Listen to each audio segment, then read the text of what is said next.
మహాగణుడును మహోన్నతుడైన యేసుక్రీస్తు నామములో మీ అందరికీ వందనములు. ప్రియులారా, దేవుని వాక్యము ధ్యానిందాము. యెషయా గ్రంథం 41వ అధ్యాయము 10వ వచనం. నేను నీతో చెప్పి ఉన్నాను, నీకు తోడై ఉన్నాను, భయపడకుము, నేను నీ దేవుడనై ఉన్నాను, దిగులు పడకుము, నేను నిన్ను బలపరుతును, నీకు సహాయము చేయవాడను నేనే. ప్రియమైన దేవుని బిడ్డలారా, ఉదయకాల సమయంలో పరిశుద్ధాత్మ దేవుడు మనందరితో మాట్లాడునుగాక. క్రీస్తుకు పూర్వం 606వ సంవత్సరములో ప్రవక్త అయిన యెషయా ద్వారా ఈ గ్రంథాన్ని పరిశుద్ధాత్మ దేవుడు వ్రాయించి ఉన్నారు. ఇశ్రాయేలు ప్రజలు దేవుని మాట వెనక ఇష్టానుసారమైన జీవితాన్ని జీవిస్తూ ఆయనకు కోపము రేపటం వలన వారు బబులోను దేశానికి బానిసలుగా వెళ్ళారు. కొన్ని సంవత్సరాలు గతించిన తర్వాత వారు ఎంతో పశ్చాత్తాప హృదయముతో దేవుని బ్రతిమాలుకున్నారు. వారు క్షమాపణ అడిగారు. వారు దిగులు పడిపోతూ ఉన్నారు. వారి వేదన, వారి యొక్క కన్నీరు, వారి యొక్క దుఃఖము దేవుని సన్నిధికి చేరింది. అటువంటి విజ్ఞాపన వారు చేశారు.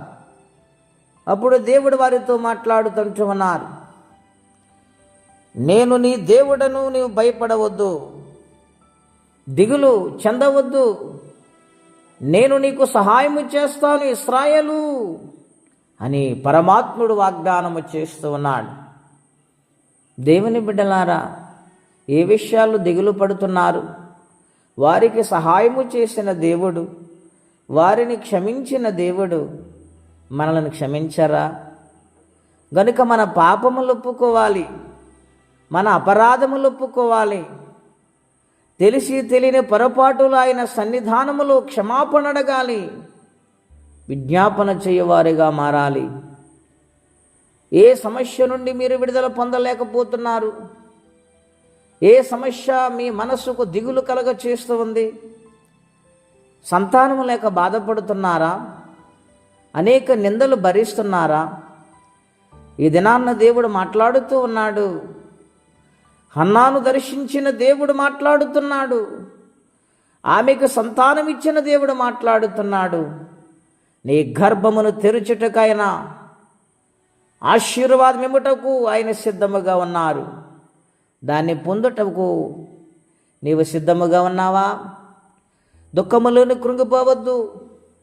దేవుని చెందులు విజ్ఞాపన చేయి. దేవుడి నిత్యముగా మీకు సహాయము చేయనుగాక.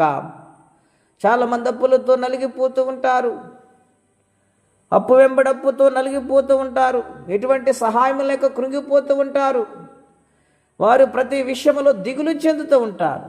దేవుడు మాట్లాడుతున్న మాట ఏమిటో తెలియనా? ప్రియులారా, మీ అప్పును దేవుని చేతుల్లో పెట్టగలిగితే, మీరు విజ్ఞాపన చేయగలిగితే, మీ కలత దేవుడు చూడాలి, అటువంటి ప్రార్థన చేయగలిగితే నిశ్చయముగా దేవుడు సహాయమును పంపించి ఆశ్చర్యదిగా అప్పులు తీరుస్తారు. అంత గొప్ప దేవుడు ఆయన ఉన్నారు. ఆయన సహాయము చేసే దేవుడండి.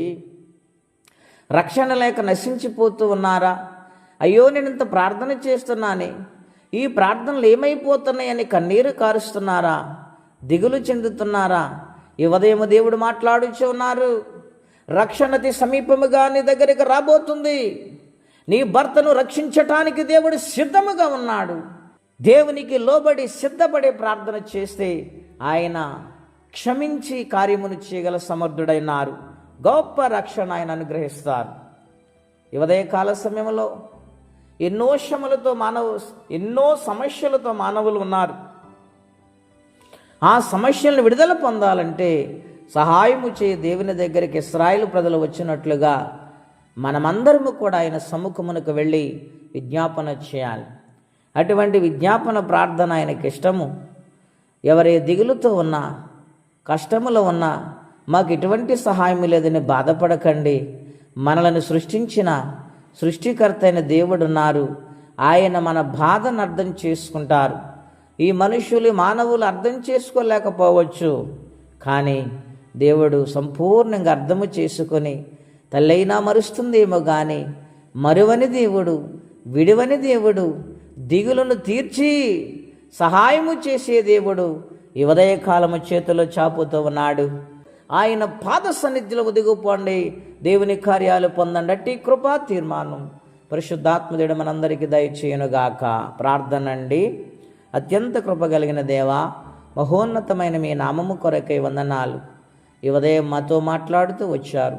దిగులు చెందవద్దు, నేను మీకు సహాయము చేస్తాను, మీ కష్టాలను విడిపిస్తాను, మీకు అద్భుతమైన కార్యాలను నేను జరిగిస్తాను. ఎందుచేతన నేను మీ తండ్రిని, మీరు నా బిడ్డలను వాగ్దానము చేశారు. నాటి కాలం ఇశ్రాయేలు ప్రజలు చేసిన తప్పులు క్షమించి వారిని ప్రభువా కనికరించి సహాయము చేశారు. మా పట్ల కూడా గొప్ప కార్యాలు చేయటానికి మీరు ఇష్టపడుతున్నారు. నాయన, మీకును మాకును మధ్య ఏదైనట్టు కూడా పాపము శాపము ఉన్నది కనుక వాటి నుండి తీసివేసి మమ్మలను పవిత్రులుగా మార్చి గొప్ప కార్యాలు చేసి నీ రాజ్యానికి వారసులుగా మార్చండి. ప్రతి సమస్యను విడిపించండి. ఎవరి కష్టములో, బాధలు, ఇబ్బందులు, సమస్యలు ఉన్నారు వారికి నీ సహాయం పంపించమని, ఈ దినము దీవెనకరంగా మార్చమని యేసుక్రీస్తు వారి పుణ్యనామములో ప్రార్థించి వేడుచున్నాము తండ్రి.